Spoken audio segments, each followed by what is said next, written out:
Halo Sobat 100, masih bersama saya Rosid Adrianto dalam program 100 Institute.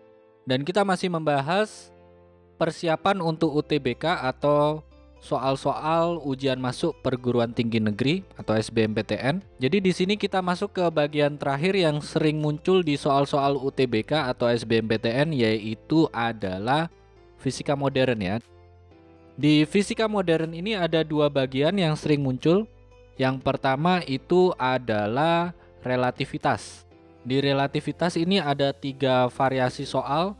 Yang pertama berkaitan dengan kecepatan relativistik. Jadi ilustrasi gambarnya kalau di sini ada bumi, di bumi ini ada pengamat yang diam melihat ada pesawat antariksa yang bergerak.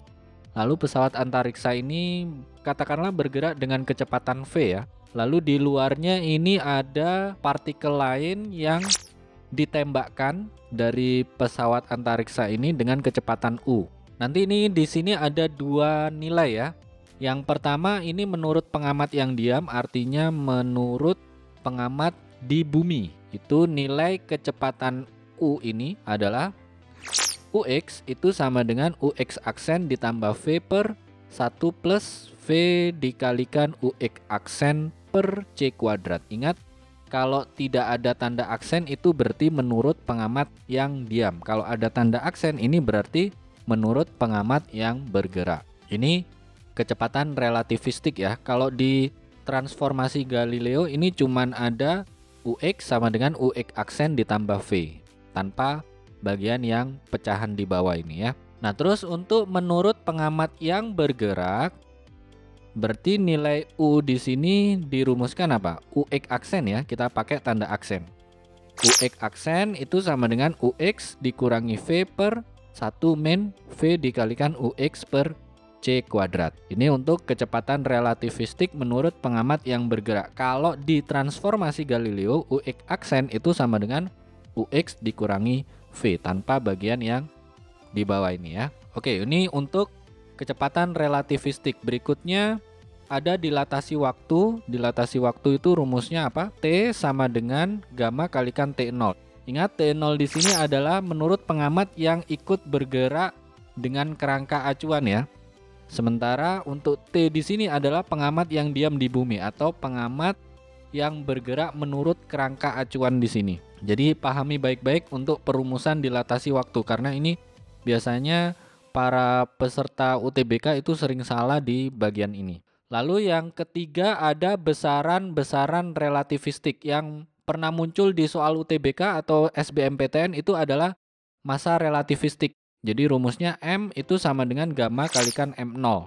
Jadi ini yang sering muncul massa ya. Pernah juga kalau untuk energi nanti Sobat 100 pelajari sendiri rumusnya bagaimana. Nah, biasanya untuk bagian relativitas ini ada shortcutnya ya atau cara cepatnya ya. Jadi kalau V tertentu itu nilai gammanya berapa atau sebaliknya nilai gammanya berapa nanti ditanya V-nya itu berapa. Nah, ini Sobat 100 harus bisa menggunakan cara cepatnya. Cara cepat ini penting karena biasanya UTBK atau SBMPTN itu dibatasi waktu padahal soal yang dikerjakan itu banyak. Jadi Sobat 100 harus bisa mengerjakan soal UTBK atau SBMPTN itu dengan sangat cepat ya. Oke, ini untuk bagian yang pertama relativitas, ada kecepatan relativistik, ada dilatasi waktu, ada besaran relativistik. Contohnya adalah massa relativistik. Oke, kita lanjut ke bagian yang kedua ya.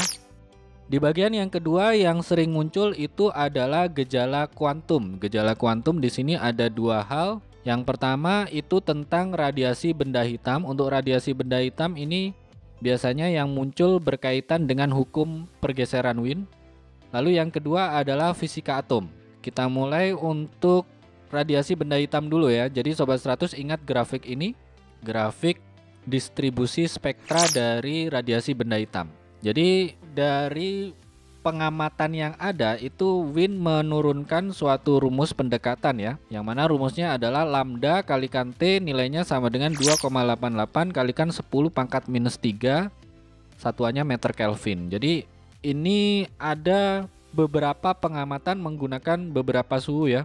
Ada suhu 6000, suhu 5000, suhu 4000, suhu 3000.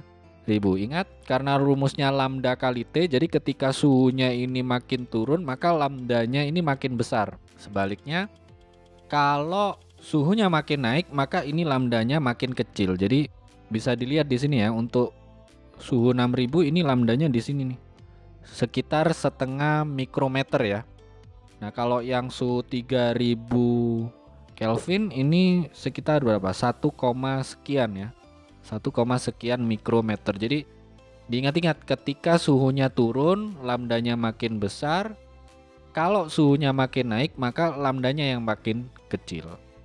Ini penerapan dari hukum pergeseran Wien. Nah, itu di radiasi benda hitamnya. Untuk fisika atom, di sini digambarkan model atom bor. Sobat 100 ingat bagaimana cara menghitung jari-jari atom bor ya. Jadi kalau di sini untuk atom-atom yang memiliki inti atom lebih dari satu. Jadi kalau yang cuman satu itu kan hidrogen ya. Kalau yang lebih dari satu itu bisa helium, bisa litium, bisa golongan satu, atau ion-ion yang nanti elektron valensinya satu. Jadi rumusnya di sini R untuk N itu sama dengan A0 kalikan N kuadrat per Z. Jadi N ini menunjukkan kulit keberapanya, Z ini menunjukkan jumlah partikel di atomnya. Jadi kalau hidrogen 1, kalau helium itu 2, kalau litium itu 3 dan seterusnya. Untuk A0 ini adalah jari-jari atom bor ya, yaitu 0,528 angstrom atau 5,28 10 pangkat negatif 11 meter. Ini jari-jari atom. Nah, ada kalanya di sini soalnya berkaitan dengan transisi elektron ya.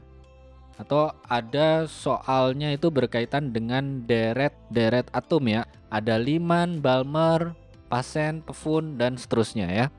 Nah, ini ada rumusnya ya. Untuk transisi elektron menimbulkan panjang gelombang spektra. Jadi kalau turun ini memancarkan, kalau naik itu butuh ya. Jadi kalau turun itu memancarkan panjang gelombang tertentu, kalau naik itu dia menyerap energi. Jadi butuh energi.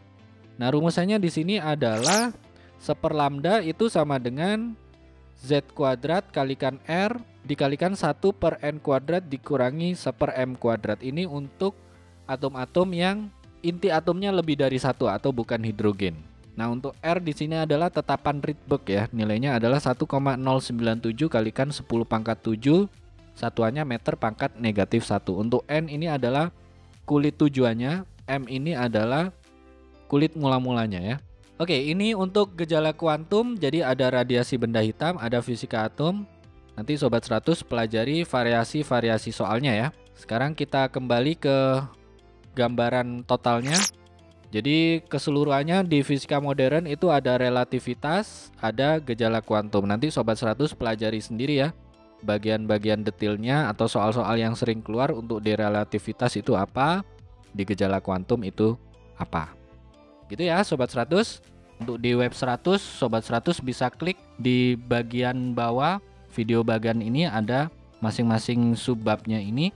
Untuk di YouTube, Sobat 100 lihat di bagian akhir video YouTube ya. Itu di bagian akhir ada link untuk menonton video yang berikutnya. Lalu untuk pertanyaan atau soal-soal berkaitan dengan mata pelajaran matematika, fisika, kimia, Mandarin atau Inggris, Sobat 100 bisa tanyakan soalnya di aplikasi tanya jawab soal. Oke Sobat 100, selamat belajar ya.